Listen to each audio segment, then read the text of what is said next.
Hello friends, आप सभी का स्वागत है आपके अपने YouTube channel math music study centre पर। तो आज का यह वीडियो क्लास 10 के गणित के सांख्यिकी चैप्टर से लिया गया है, जिसमें हम लोग बहुलक ज्ञात करना सीखेंगे। क्वेश्चन है, निम्नलिखित आंकड़ों का बहुलक ज्ञात कीजिए। इसका मतलब हुआ कि जो नीचे दिया गया आंकड़ा है उसका हमको बहुलक निकालना है। तो बहुलक निकालने के लिए सबसे पहले यहाँ पर इस तरह से हल लिखिएगा और उसके बाद में जिस तरह से वर्ग अंतराल और बारंबारता दिया गया है सेम उसी तरह से यहाँ पर नीचे ऊपर करके सजा लेंगे, यानी यहाँ पर लिखेंगे वर्ग अंतराल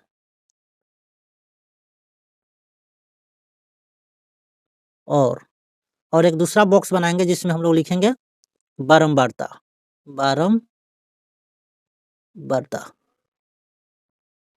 बारंबारता को हम लोग स्मॉल एफ से भी सूचित करते हैं। उसके बाद में इस तरह से यहाँ पर बना लेंगे 1 से 3 वर्ग अंतराल, 1 से 3 वाला वर्ग अंतराल का बारंबारता कितना है? 7 है, तो 7 लिखेंगे। 3 से 5 का बारंबारता कितना है? 8 है, तो 8 लिखेंगे। उसके बाद में 5 से 7 इसका बारंबारता कितना है? 2 है, तो 2 लिखेंगे। 7 से 9 इसका बारंबारता कितना है? 2 है, तो 2 लिखेंगे। 9 से 11 इसका बारंबारता कितना है? 9 से 11 का 1, तो यहाँ पे 1 लिखेंगे। इतना कुछ कर लेने के बाद में हमको निकालना होता है बहुलक वर्ग, तो यहाँ पर लिखेंगे बहुलक वर्ग। बहुलक वर्ग का मतलब होता है सबसे अधिक बारंबारता वाला वर्ग अंतराल। तो सबसे अधिक बारंबारता खोजेंगे सबसे पहले। तो सबसे अधिक बारंबारता क्या है? 8 है, और इसका वर्ग अंतराल कितना है? 3 से 5 है, तो 3 से 5 मेरा क्या हो जाएगा? बहुलक वर्ग हो जाएगा। यानी यहाँ पर कुछ इस तरह से भाषा लिखेंगे, सबसे अधिक बारंबारता वाला वर्ग अंतराल। वर्ग अंतराल कितना है? सबसे अधिक बारंबारता वाला वर्ग अंतराल 3 से 5 है, तो यहाँ पर लिख देंगे। यहाँ पर जगह कम है इसलिए नीचा लिख रहे हैं, बराबर 3 से 5, यानी हमारा क्या हो गया? बहुलक वर्ग, बहुलक वर्ग 3 से 5 हो गया। उसके बाद में लिखेंगे यहाँ इस तरह से लिखेंगे एल। एल का मतलब होता है बहुलक वर्ग की निम्न सीमा। तो यहाँ पर बहुलक वर्ग कितना है? 3 से 5 है, तो 3 जो है बहुलक वर्ग की निम्न सीमा है और 5 क्या है? बहुलक वर्ग की उच्च सीमा है।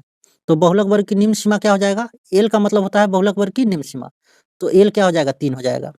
उसके बाद में F0, F0 का मतलब होता है बहुलक वर्ग से ठीक पहले वाले वर्ग की बारंबारता कितना है? 7 है।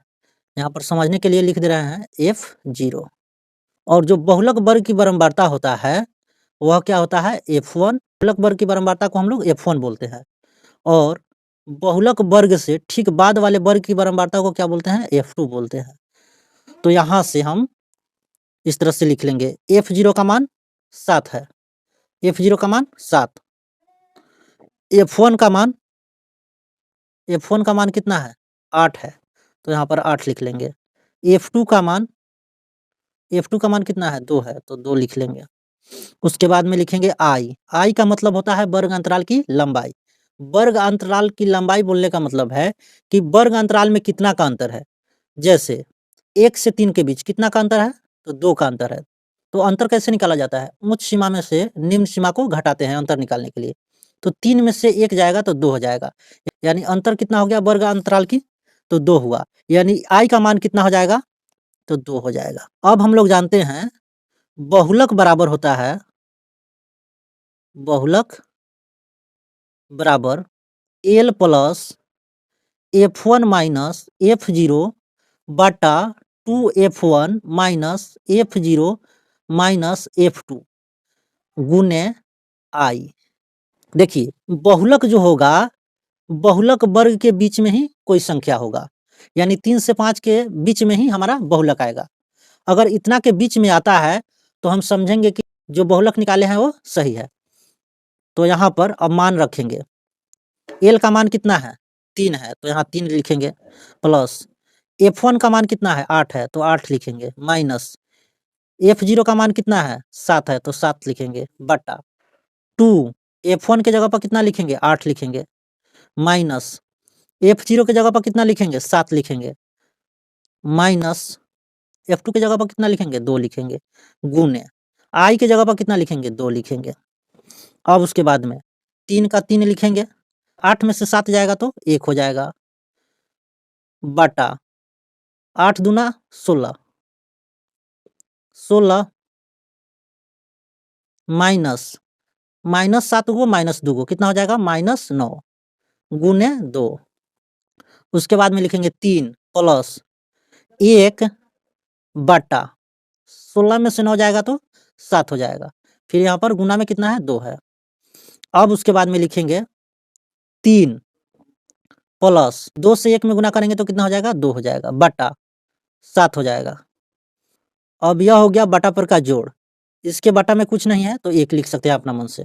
अब इसका बटा पर का हम जोड़ बनाएंगे तो इसका लघुत्तम कितना हो जाएगा 1 और 7 का 7 हो जाएगा। 1 से 7 में भाग देंगे तो 7 मरतबे कटेगा, 7 से 3 में गुना करेंगे तो 21 होगा, 21 प्लस 7 से 7 में भाग देंगे तो 1 मरतबे कटेगा, 1 से ऊपर में गुना करेंगे तो 2 हो जाएगा, यानी कितना हो जाएगा 21 दूनी 23, 23 बटा 7। अब 23 में हम लोग भाग देंगे 7 से, जितना आएगा उतना हमारा बहुलक हो जाएगा। जब 23 में 7 से भाग देते हैं तो आता है 3.285, ऐसे कुछ करके और आता है लेकिन 2 अंक तक लेना रहता है तो इसलिए लिखेंगे 3.28। यही मेरा क्या हो जाएगा बहुलक हो जाएगा। वीडियो समाप्त होता है। थैंक यू, मिलेंगे अगले वीडियो में, तब तक के लिए धन्यवाद।